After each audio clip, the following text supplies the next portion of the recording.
We're back. We're alive. Don't worry about us. Welcome, everyone, to the Cluster Puck Podcast, part of the MHRT Network here at Center Ice. I am Nick. Beside me, like always, number one goalie prospect for this coming NHL season. It's Brit. How's it going, Brit? Good. How are you? I've been waiting to ask how your trip was because I figured I'd get the full excitement while we were on. It was amazing. Yeah. I felt like a kid again. My wife and I just were like running around Disneyland, just having a great time, and not a care in the world. Should be like perfect weather right now. It was perfect weather. Yeah. Nice. In fact, it was like high 70s, low 80s, something like that. And perfect. We knew what we were doing with our little Fast Pass Genie app thing, but we were getting on rides at like a ridiculous clip. So nice. A lot of fun. Hate that it's over. Hate that I'm back in the real world. But the good news is I can actually now watch Avalanche hockey and not have to try to do it from phone instead of Disneyland theme park. I don't know if you want to watch the games that bad right now. Well, believe it or not, I missed a certain 3 games of which we never scored a single goal. So believe it or not, the ones that I never watched, I never missed a thing. And then I tapped in a little bit to the Blues game. Tried to watch that one on my phone. Was able to watch a few goals here and there. It was a win. Mm-hmm. And then obviously when I came home, the most recent Devils game, we put up a six slot. Great stuff. They're like, oh God, Nick's back and watching. Put it back together, guys. That's kind of the thing I was thinking. It's like, I think they're basing their success off of how much I'm watching the thing. If they said, well, Nick's not even going to be watching today, why bother? We don't need it. Yeah. That's clearly what's going on. They just got their stuff back together immediately the second you came home. So I appreciate you being back and giving them I feel like there's a larger burden on me now to have to constantly watch these games. Just because if the quest for 79 and 3 is going to remain, I have to watch the remainder of the season. Yeah, it's I certainly cannot continue with the way things have been. So we have I have no doubt that we are going to turn this around, but as far as our recaps that we're going to get into, it's been a painful couple weeks, which sounds kind of pathetic when you consider that, we look at games, take them in a 10-game stretch. The fact that we're 7-3, it shouldn't feel this yucky, but man, it feels gross. It's a very gross 7-3. Yep. And we'll get into that in just a second. But first, don't forget, everyone, to like and subscribe, follow the MHRT Network so you can get notified when shows like the Cluster Puck Podcast go live. You can also follow us specifically on Twitter/X. I need to pick a name for that. I don't know what to call it anymore. I think Twitter X is kind of the general consensus. Because what do you is that what it is? Like, what do you call it when you tweet? I don't know, because I changed our little ticker down here. I changed those to say X, but everyone knows feel like Twitter X is, it's like I don't know. Anyway, you can follow us on Twitter X at Cluster Puck Podcast, or Cluster Puck Avs. And then you can follow us on Facebook, and that one is called the Cluster Puck Podcast. Okay, so let's get into kind of the last 2 weeks. Obviously, we missed last week. I was out on vacation.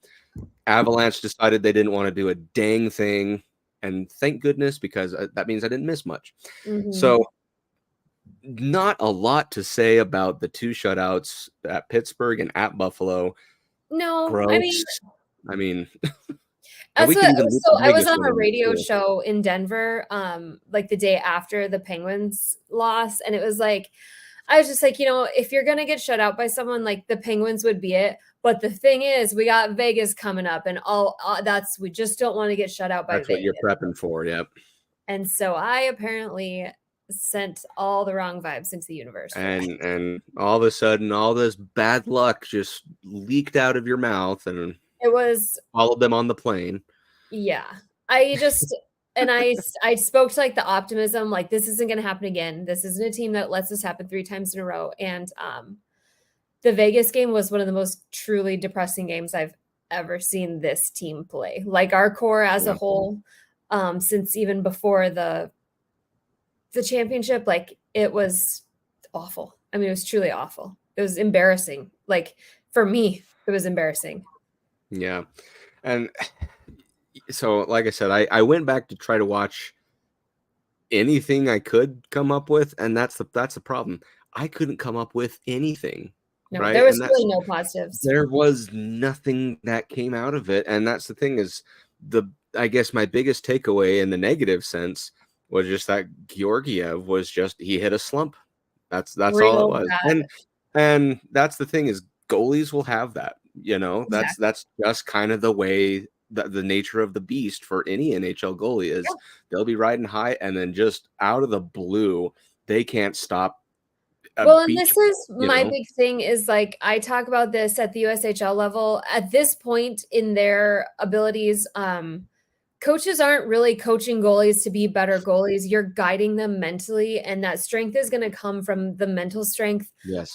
Feeling odd, feeling empowered, and really from top junior levels and up, it all just relies on like the locker room and just keeping them healthy mentally. And you look at teams like the Oilers, and I was just saying this on Twitter earlier, they continually ruin good to decent goalies. They ruin them over and over and over again because something is not right in the locker room. And you can feel that there is some chemistry wrong with the Avs right now. And while Georgiev has not been playing great, we know that it's in there. He needs to get back in mentally. I just don't understand why he struggles so much with shots from the point, because generally that's the last thing that a goalie of this level struggles with. Sure.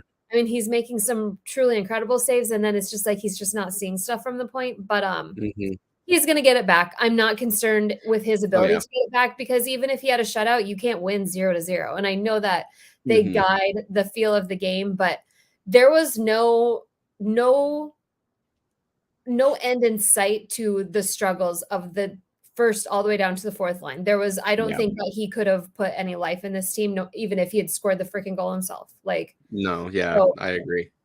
He didn't play well, but it just right alongside everyone else. Like it was painful.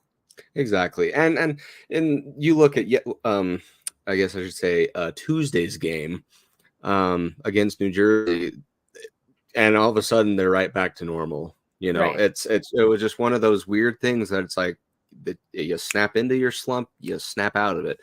That was the weird thing. It's like, we know, again, goalies have this, or the team have that, because that was the one thing I noticed in Vegas is even though they were putting all this stuff together, they weren't playing as one, right? Like individual effort was there. They're putting 100% up, as opposed to the Pittsburgh/Buffalo game where they just were also on vacation mode like me. I've never seen Nathan MacKinnon look so disinterested. Like his back checking between MacKinnon and Rantanen. And I mean, generally McKinnon snake bites himself because he tries to do absolutely everything and ends up looking foolishly overworked. But I've never seen anything like that from them. It was hard to watch, really hard to watch. It was. And that was probably the most interesting part, because I remember a couple weeks ago when I said I wanted the Avs to lose the game in Buffalo just to kind of keep them honest, right? That type of loss wasn't exactly what I was expecting. I was thinking something like an overtime, or you just lost by 1 or 2 because of an empty net, things like that. Just a couple that you posts, will, not all of them over and over. Exactly, that's exactly right. But to have 2 back-to-back being shut out games, it was concerning at the time, until you look at the first 11 games, right? We're only 11 games through the season. We're 8-3. Yep. Okay. And that's what it's hard to keep that in perspective. It is difficult because those losses we were shut out. You didn't put any effort or any, which we're just not used to seeing them so collectively fail so hard from top to bottom. Generally, at least one of the lines produces something. We usually have that third or fourth line with Cogs and LOC. We see them pop off when we need them to the most, and no one, absolutely no one. Yep. The Blues game, obviously, that was kind of the little piece of pie between the empty pan. It's all right. Yeah, which they suck. So. Yeah, it was kind of one of those. games kind of similar to Buffalo, where you kind of expected to win, but then something, Right. they were able to get something put back together, but then fell right back into the slump. I do want to speak to, in that St. Louis game, I do want to speak to the play of Ivan Prosvetov. Yes, yeah. He did a really good job. Yeah, I was actually very impressed with one him. on the ice, I think. I mean, yeah, he looked very unbothered by some of the we have been giving up high danger shots like candy on Halloween, and he was not fazed. And that's really, really good to see, because it is. might need him. Like, just kind of watching, I watched just, again, clips of the game here and there, but the things I saw from Prosvetov, he didn't look panicked. He looked like this was just another game. And I was like, I want to see more of that. I want to see him on the ice a little bit more now, because the thing is, we saw, at least from this early seasonal span that we have, Georgiev can get burnt out. Yeah. Right. And that's where you will need Prosvetov to do stuff like that. Right. And I think that it's good to put him on sometimes, because you can see that the team knows that they're going to have to play with a little more power than they do in front of Georgie. They can't lean on Georgie and anticipate him to save their asses over and over and over again. Yes. And I think that's good for them to need to step up a little bit and feel that need to protect their goalie and, put everything forward, because they won't have Georgie behind them to save it, Yeah, exactly. And that's kind of what I'll bring that up in just a second, but I do want to visit now the latest game, like I talked about Tuesday, was the Devils game. Mm-hmm. Again, the Devils were missing who are they missing? Hischier and Hischier. Yeah, so Hughes and Hischier, but again, it's still still a very potent Devils team, right? Oh, yeah, still very tenacious, still very good, right? They could played well. He's been playing well. He's probably been the better of the two between him and Akira Schmid. Absolutely. And the team as a whole, it's like, even without Hughes, you can see that they still have some of those key pieces that know how to slot in to fill in when Hughes. They really are reminiscent of the Avs in like 1920, where we were just on the cusp of trying to figure out, what we needed, but you knew that something big is coming with them. I would imagine they'll be a playoff contender for the next 5 years, especially if Jack Hughes is going to score 13,000 goals every 3 games. I agree.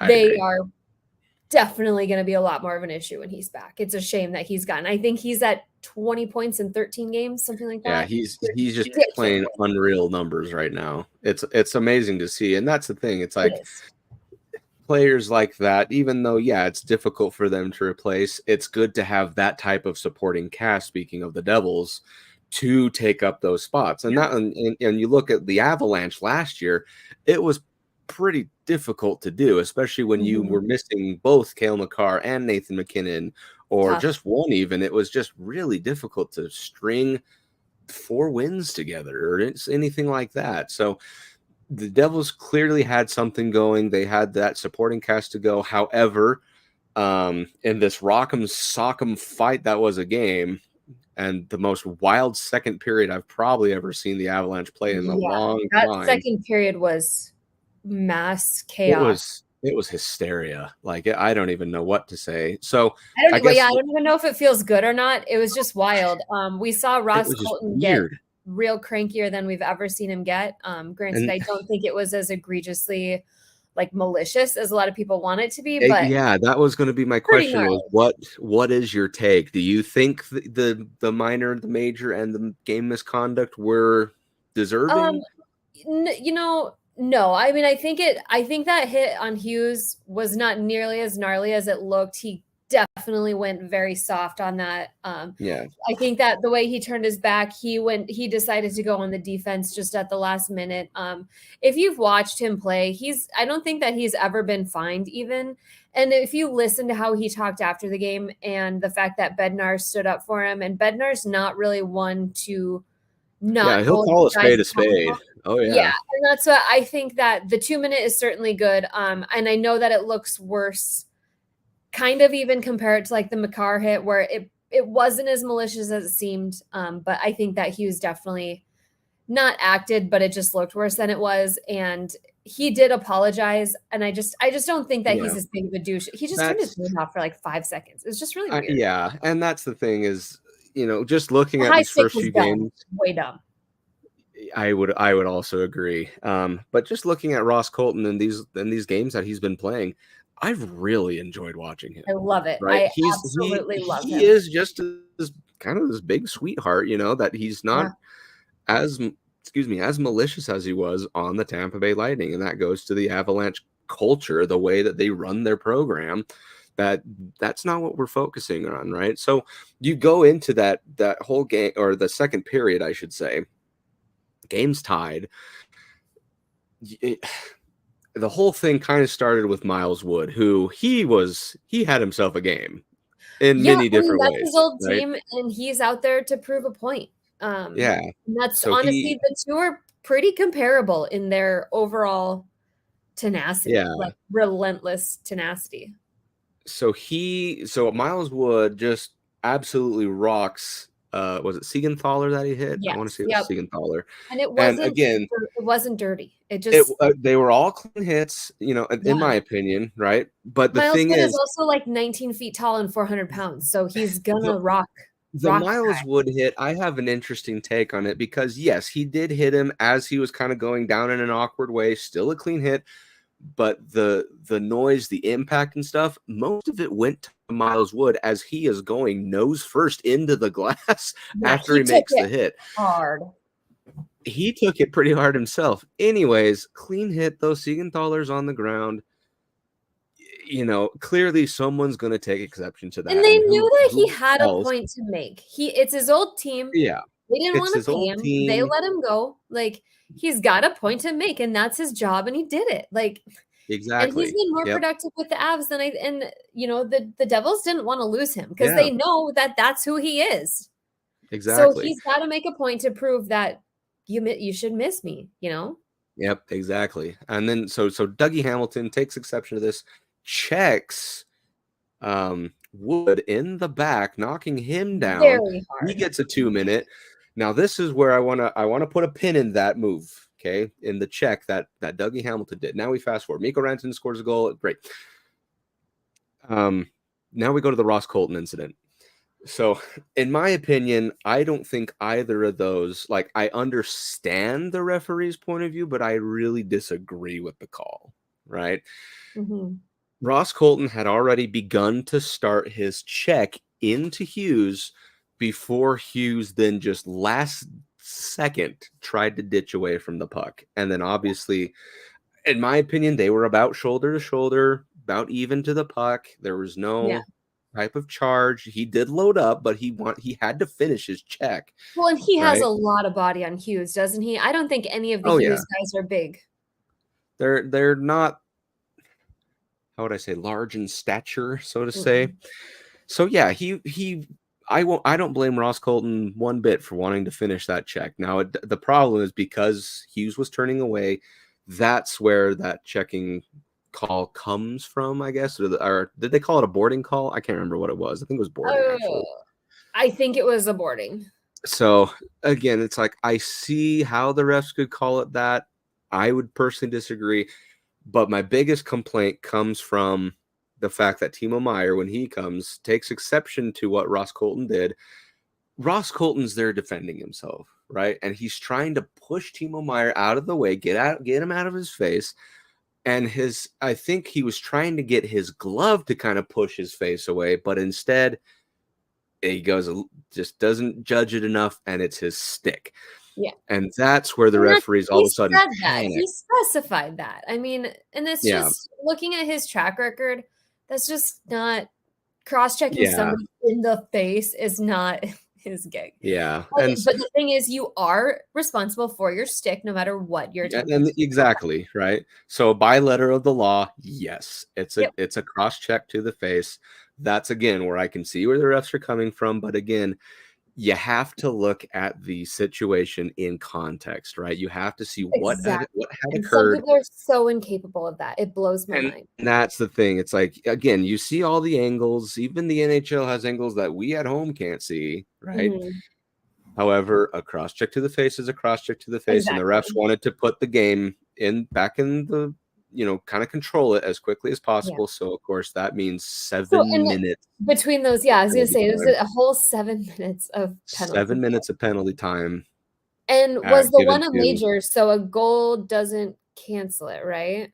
Right. So so he gets the 2 for boarding, he gets the 5 for the cross check, and then he gets the game misconduct. So he sits half the game, right? He's out the whole half of the game. Probably a good thing, because that's probably the only reason he didn't get a full game suspension. That's exactly what I'm thinking, because he got a fine. We saw that they announced today he got a fine. Yeah, $5,000, which they said 5, with his salary he makes $48,000 a game. So so honestly, the fines to me are absurd. I really think that the fines need to be proportionate to their salary. But be painful. But they didn't issue the game suspension because, just like with what you said, he already sat half a game. Maybe they called that enough. Now, let me pull that pin back out of the Dougie Hamilton check. Where was that suspension or fine? At minimum, a fine. It was the same thing. It was a full extension cross check to his lower back. Especially when all it gets is a 2 minute.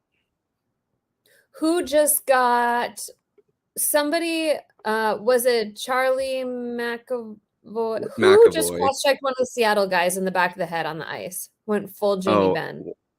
No, I thought it wasn't McAvoy. But yeah, he was on the ground and just checks him right on the neck. McAvoy got the head hit. That was just like the Kadri one.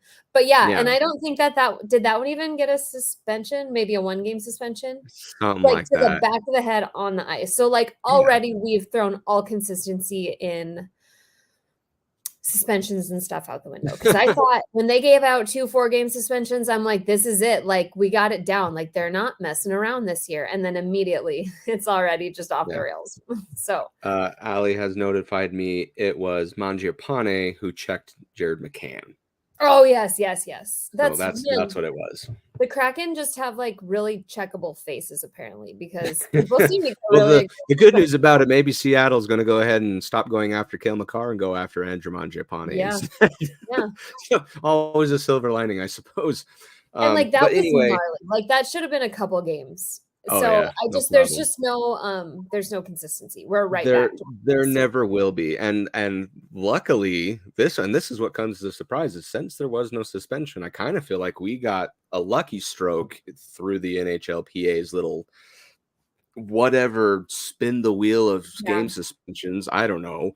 Because that check to the face, it definitely could have been a game or two for sure. Oh yeah, and that was one thing that really did bother me was the TNT broadcast crew.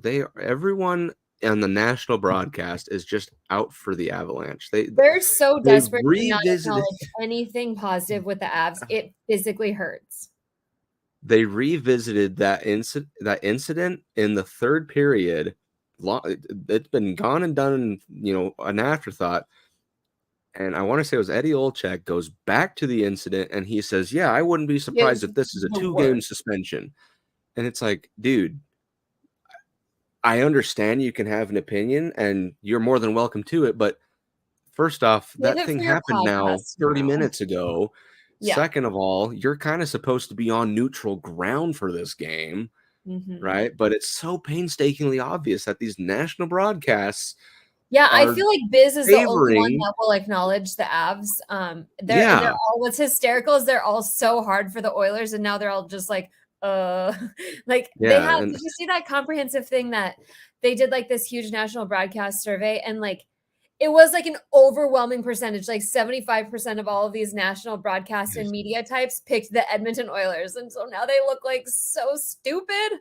But it's outrageous. They talked about Rantanen being the most underappreciated, underrated player. But other than that, they just absolutely refuse to respect the Avs in any way, shape, or form. It's honestly it kills them to compliment them, and it's just that's why I love the altitude broadcast, because they're homers, and it's like I would much rather take that than a super biased national broadcast. Yep. It's painful. Sometimes it's almost easier to listen to the other team's broadcast, because then at least it's like a justified homer. Yeah. Anyways, I could go off for a lot on, and especially when the last few games they've given them so much to eat off of with sucking so bad. Like, they have loved to just be able to talk about the other team incessantly. Yeah. Do you think it's because the Avalanche aren't going with the season script? They're just like, they threw the script out the window and said, no, we're going to play our own game. I don't know, because it felt like even last year, like they refused to acknowledge the reason. Like everybody was constantly just like beating up on the defending national champions, but like they just didn't mention that we're out our captain. Our team was just mangled all year. It's like, no, they're not beating the national champions. They're beating like a sliver of what was there last year that won the championship. So I don't know. I kind of like the idea of a rough start and then just flying under the radar, so we don't have to constantly feel so oppressed by teams wanting to make a point against us. So I think that can be used to our advantage. Yeah, I agree. And I just don't want to ever lose to the Knights like that again, ever. That was speaking of, they lost to the Kings just barely. I thought they were going to get shut out, but they got a goal late, 4-1. They lost at home, might I add.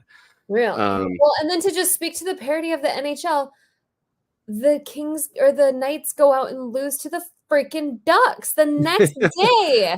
they give up a lead too to do it. It's unreal how that works. That's like but that was so nice to just have that, you know what I mean? To just stop the noise, because now people immediately switch to talking about the Knights losing to the Ducks, which the Ducks aren't a joke. They're not a joke this year. Like they got some magic, man.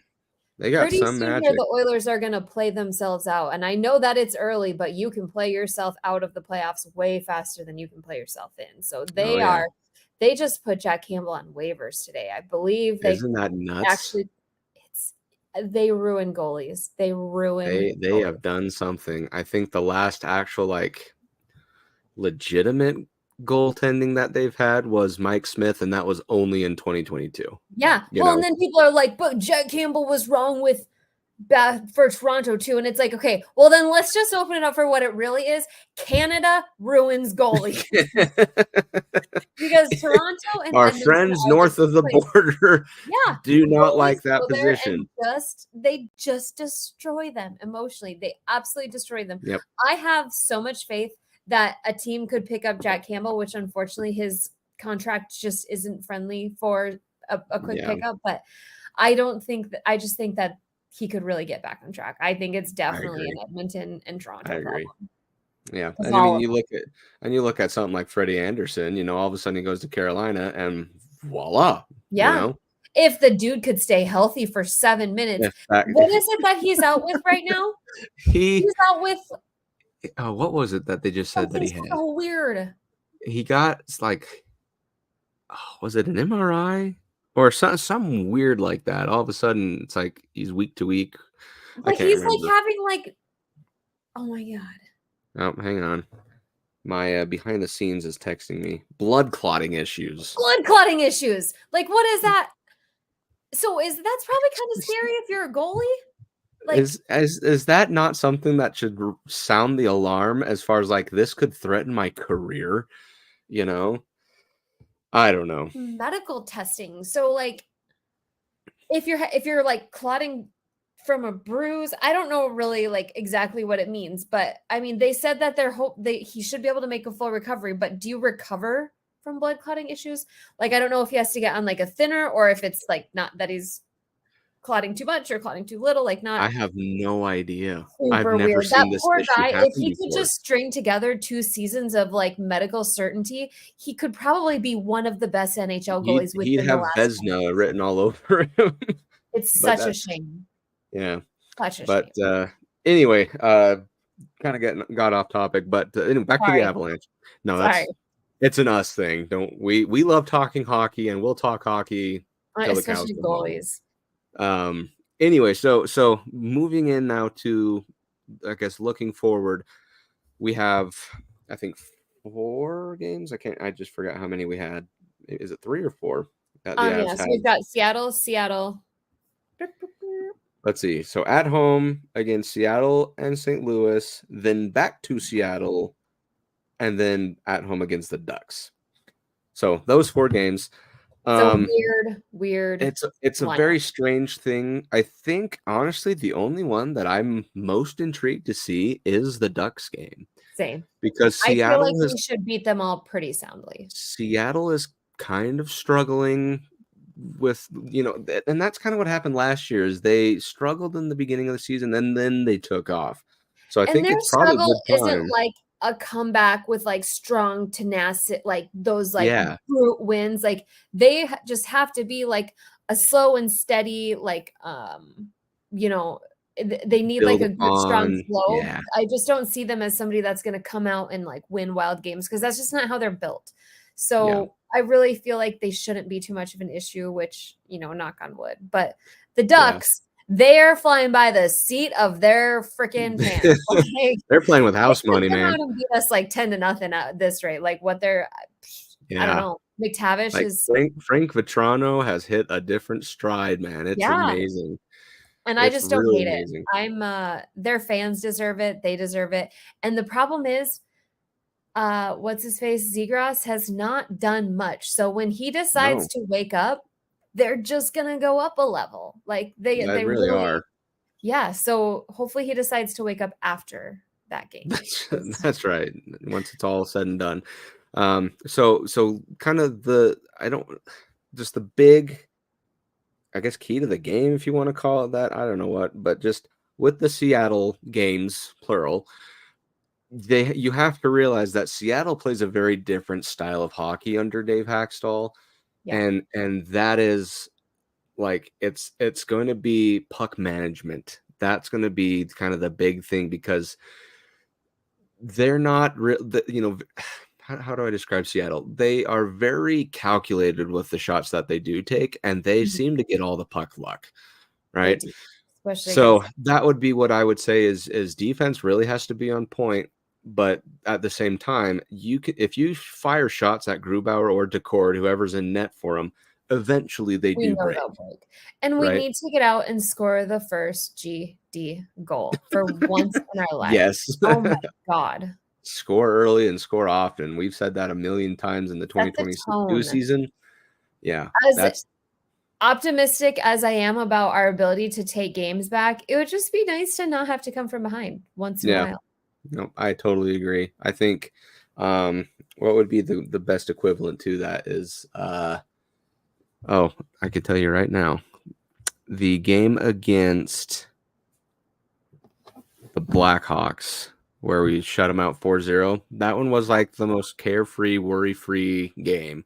So just have a couple more of those. That's really all I'd want. 80 of them, 70 of them. Right. With the Blues, again, it's like they were just here last week. They're here again.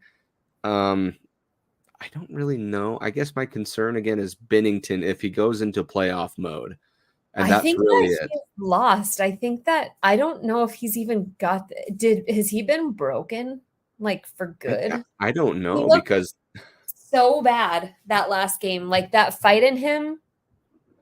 I don't know, but maybe that's what he needs, is to be underestimated, and maybe he'll come out and and that's the thing with Binnington. Just him. I can't really speak to the rest of the team, but he just does have that switch that he can all of a sudden go into playoff mode, and all of a sudden he doesn't have the goal support that he used to. I mean, he doesn't have the defense in front of him, the skaters in front of him, the firepower. None of that, and I wonder if that's just wearing him down and showing him maybe what he actually truly is. And they've got 4 years left of that. Something like that. I'm not sure, but Blues are struggling right now for sure. So definitely, obviously, you want to take advantage of that and just again expose the goaltending exposed. Yeah, it's hard to even really consider them like a rival at this point because they're so not intimidating. Yeah, and my brother will tell me this all the time. Is he's just not happy with the way the things are over there in St. Louis. He's he's a big Blues fan and stuff, and he's just lost their identity. They've lost so much from the time they won the Cup back in 2019 that it's like it's been such a continuous downward fall, and then it just felt like the last 2 years. Yeah, they're not even committed to rebuilding. Like I don't really know what they're committed to at this point. Like just continuous mediocrity. They're going to get in that Minnesota Wild. Yeah, I think it's just like an identity crisis, and they don't even know what direction they want to go yet. So anyway, since that's happening, obviously it's best to take advantage of it. Don't let them. Right, we need to be figure it out. Feasting on the easy points because exactly. If we're going to struggle with chemistry like this off and on, we need to take them where we can get them. Exactly. Yep. And then with the Ducks game, the only one I'm actually really worried about is if they play, well, two things, I guess. One is if they play Lucas Dostal. Mm-hmm. For some reason, and again, I don't have proof of this. It's just a gut feeling. I feel like he will end up being their starting goaltender. Yeah. Kind of take the 1A because he's playing awesome. Some type of primed one of those goalies that just eats the puck against us, just cannot score on him no matter what. And we got to set the tone immediately because when we struggle to get out and get a quick point on goalies like that and they get feeling hot, they get hot against us. It never fails. Yep. And of course, it's always with backup goalies that this tends to happen. We put them on the map. Yeah, right? We'll literally make guys more money by the end of the game. Exactly. It's a very generous thing that we like to do as Avalanche players or as an Avalanche organization, of course. But again, I just don't want that to happen. Not this time. The second thing I'm interested to see, and this one does worry me, is I don't want a hat trick scored against us. And this could come from anyone. I know Frank Petrano just had one. I think they might have had one or two more, but that's the thing is didn't McTavish end up getting one? I think one of them was an empty netter. McTavish did or something like that. Either way, hat tricks are starting to become very common with this Anaheim Ducks team. And I don't want that. We need to start limiting goals in general. Exactly. And that's the thing. It's almost like a game of hot potato with the Anaheim Ducks because it's like if one player's hot, all of a sudden he's unstoppable, right? If he gets to 2 goals, that rest of the team will do everything in their power to either extend a lead or get that guy a hat trick. And it's just like madmen to try to get that done. And they have succeeded by way of scoring all these either those gross junky goals or getting that I said hat trick. Especially when we have 2 of possibly the top 10 defenders in the world. Yeah. We have got to get back to our roots and we are a team with hot and heavy offense, but we are also a team with very serious defensive positives. And we need to get back to that. I really think that that's something that we've been lacking in offering more support in defense. Yes. I agree. Just pray to God that Kale is actually healthy because it's been a weird couple of weeks for him. He had a pretty sloppy first half of the game on Tuesday. And then when he had that fall, that was weird. That was kind of one where it's like, okay, whoa, everything okay? And then kind of took him some time to get back on his skates. But yeah, I really want to see that Taves Makar magic that was in 2022 in our cup run. Yeah, Taves has been quiet lately. He has. Manson has been playing so up and down. So I think, and honestly, the most noticeable defenseman that I've, apart from Cale Makar, right, has honestly been for me Jack Johnson. Yeah, he's been steady. But also Sam Girard. He has been such a that was going to be my next answer was Sam Girard. He's not making any mistakes with the puck. No. getting separation, making good passes. And that's the crazy thing. Being quiet and stable is invaluable in a defense that's been struggling a lot. Yeah, and speaking of quiet and stable, I was very impressed with Andre Pavel's game. Against New Jersey. He didn't score any points or anything like that. He came really close. He came close a few times, but that's the thing is he attacked. He was everywhere. I think he got injured during training camp, right? And I think his got cut short, but he was certainly not a sore spot on the ice. Yeah, and it's the same thing. Tufte is going to make it real hard, real soon to not be taking. Yeah, well, and that's the thing. Even Drouin off entirely. And that's the thing, though, is like I know a lot of people. I guess two items with that rotating fourth. Even Olofsson is just fine, So you got three people that are perfectly serviceable in that role. Olofsson is hurt right now, right? I can't remember what exactly it was. Yeah, they put him on the injured list. Okay. Not on IR, but I just think day-to-day or something like that. But that's what's beautiful is with the depth that we have right now, if you're just a little bit banged up, just hop on out. You're going to get to come back up. We got a lot of guys that we need to take a look at. Yeah. And that's what I don't think Tufte not coming back was anything negative to him. It's just that we need to see some of these guys. And it's unfortunate that Ben Myers is currently hurt with the Eagles. Otherwise, we're probably going to get a look at him at some point too. Malinsky, we've got a lot of guys There's chilling. A lot of people. And that's the thing. It's like everyone right now is saying, well, your healthy scratches should be Jonathan Drouin and Tomas Tatar. For the love of God, Drouin, figure it out. God. Well, but that's the thing is a lot of people are saying I've been super disappointed with him and how, a lot of people are looking at his production, right? Yeah, he's only had 1 point, but he also had 3 of them taken away. And if you look at the eye test, he's not like a drag on the ice. He's doing just fine. He's not making mistakes. Bednar said himself, he's just snake bit, and it just is gonna happen. Yeah.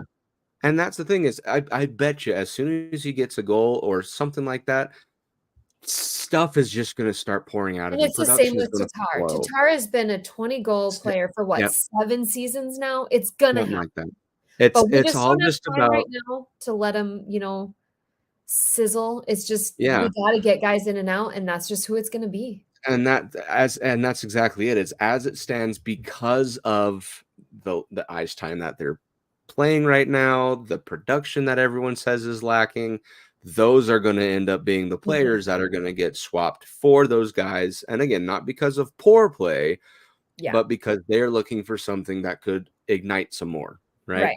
Yep. So, and it's a good problem to have because again, you're paying Tatar $1 million, right? Yeah, maybe and then 1.5, and then for Drouin, and then league minimum for Drouin, right? So it's like this isn't hurting you in any way, right? The only thing that's hurting is a little bit of our emotion. More expensive investments. We saw Johansson, we saw Miles Wood both get points in the Devils game. Johansson is clearly kind of struggling to fit into our system as far as speed goes, but I think he's finding his way in how he can meld kind of that Landeskog position, but we're really seeing it finally come together a little bit better, and hopefully that's going to continue to build because I don't think he has had a 5-on-5 goal yet, has he? And this one he did. Okay, but prior to that, I think they were all like empty net power play. But I really think that he's getting there. And then to see Miles Wood get a goal during the Devils game was pretty awesome. I love that. So he's had 3 power play goals, 2 regular 5-on-5 goals. Speaking of Johansson. But again, you're 11 games in the season. Again, the season's still relatively new. I know a lot of people like to end their grace period kind of right at 10. Yeah. But as it sits, Thanksgiving is more. That's where you take your first. That's kind of where you want to look is like around Thanksgiving time, because then it's like, hey, you should have had plenty of time now to settle into a new system, start putting some points and streaks together, stuff like that. So again, But just looking at everyone, I'm not disappointed in anyone's play, other than, again, those 3 games where it was a bunch of nothing on the eye. Everyone just happened to suck simultaneously, right? Yeah. But take those 3 away, you're 8 wins and 3 losses. Yeah. It's like it's not really easy to let that out of sight and then it really is. It's like, hey guys, San Jose just had celebrated like they won Game 7 of the Stanley Cup playoffs. Right, and we would if we stopped right now. I mean, that's essentially like winning the division type. Numbers, pretty much, yeah. And it's like, and that was for their first win. Yeah, almost a 12-game losing streak. So it's like you really need to kind of take a step back, realize it's the record that's important. Win is a win at the end of the day, right? We can nitpick this thing all we want, but at the end of the day, a win is a win. Yeah. Right. Yep. We're just fine. Yep. Okay. Moving into the last little bit here, I want to get to our 3 stars of the week, and in this case, weeks plural. But we could probably discount the 3 losses. So either way, do you want me to go first? Do you want to go first? You can go first. I would have like a pretty big bet that ours will almost be the same because there wasn't a lot of bright spots to pick from. I'm wondering if it is maybe just in a scrambled order. So yeah. My 3rd star of the week, I am going to go with Ross Colton. He had a phenomenal couple of goals, or a goal in the St. Louis game. He played really well on the penalty kill again.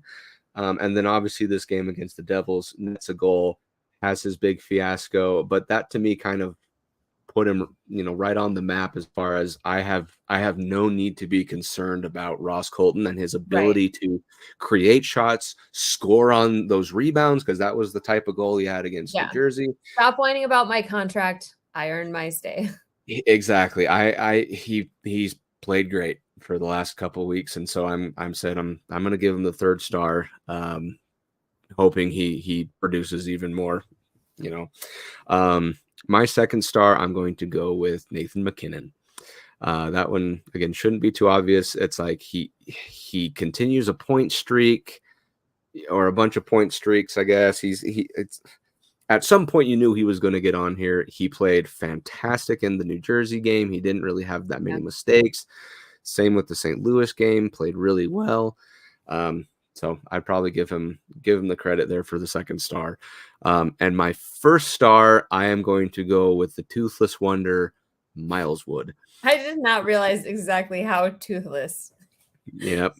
His smile is a very hockey smile. It replaces EJ for me. And he has no shame. He doesn't try to he doesn't care. Yeah.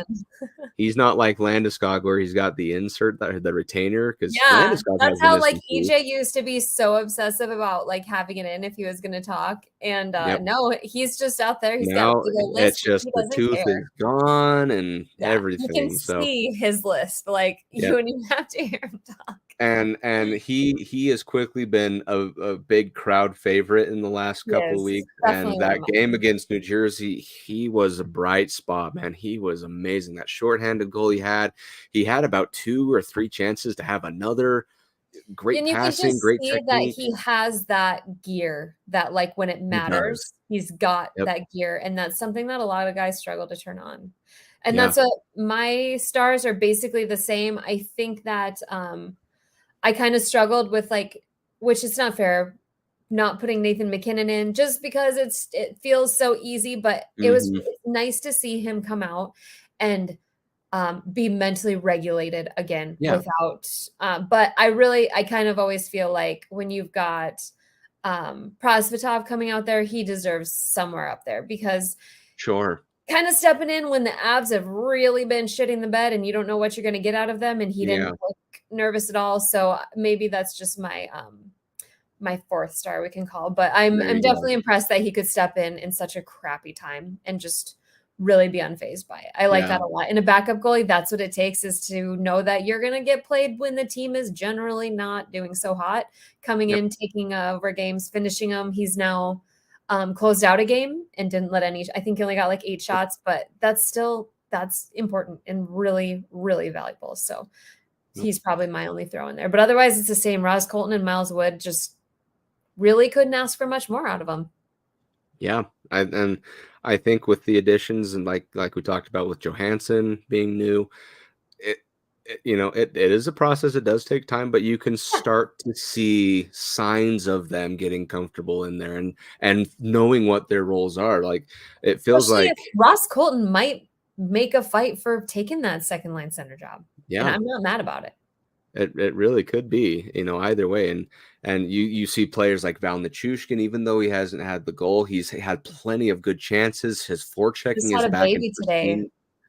Oh, is that right? Yeah, his wife had a baby today, I think, this morning or yesterday. He wasn't at practice, so his wife had a baby girl. Fun. Oh, good for him. Yeah. So maybe that explains why he sucked so hard those That's what it is. Like one of the worst games I've ever seen about him in the Vegas game, I think, but he definitely picked it up last night. But yeah, that Vegas game was rough. Yeah, and Lehkonen, same thing. Even though he didn't have any points or anything, he was definitely there, had plenty of scoring chances. He needs a lot more love than people are giving him. When he's quiet, he's quiet, but he just does a lot behind. But he does a lot of the behind the scenes work. Yeah, he really does. I agree. And that's why Montreal hated to see him go, and the rest of the league was like, who?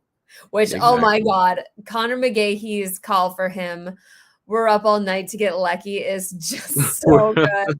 I was thinking about changing my fantasy name to that because he's on my fantasy fantasy team, and I love it. Oh God, Connor's so great. That's my first star is always Connor McGahee. I love him so much. Up all night to get Lecky. The only one I ever heard before that was Good Stick Lecky. That's the only one I've ever. I like that too. He's a regular Good Stick Lecky. Yeah.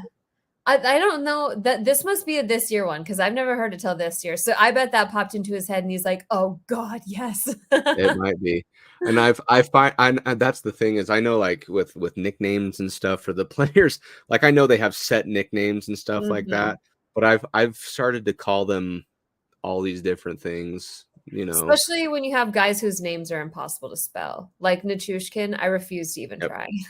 Yep, I'll call him Nuke. That is his nickname. But for like Miles Wood, I know they call him Woody. But I've been calling him Myler. I love the name Miles. So he's a great name for all the nicknames. His other great call is for Johansson. He just yells out, "Get out of Mr. Johansson's yard." Get out of it. So good. That's why I love listening to Altitude Radio. It's just the best. Oh yeah.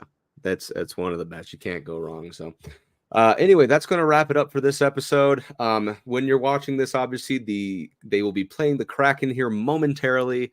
So stay tuned for that game. It'll be on Altitude. Can't wait to see that broadcast. Finally have some homers kind of paying compliments to the Avs when it's deserved. Yeah. So again, just go ahead, turn on that TV, tune in the game. Hopefully the Avalanche go ahead and put the Kraken away early and it becomes a really boring game, but in the good way. 7-0, but for the good guys. So that being said, Brit, is anything else you want to add? Nope, I think that's everything. Okay, wonderful. Well, again, thanks everybody for watching the Cluster Puck Podcast, part of the MHRT Network. Again, if you like this episode, we ask that you check out other episodes that we have come out with. We've had over a year's worth now. Yeah, been going a whole season and now some change. We ask that you go check out other episodes that we've released. If you want to follow the MHRT Network, you can do so on the various platforms. It's just at MHRT Network. If you want to follow us, you can follow us at the Cluster Puck Podcast on Facebook and then Cluster Puck Avs on Twitter, X, Instagram, and Threads.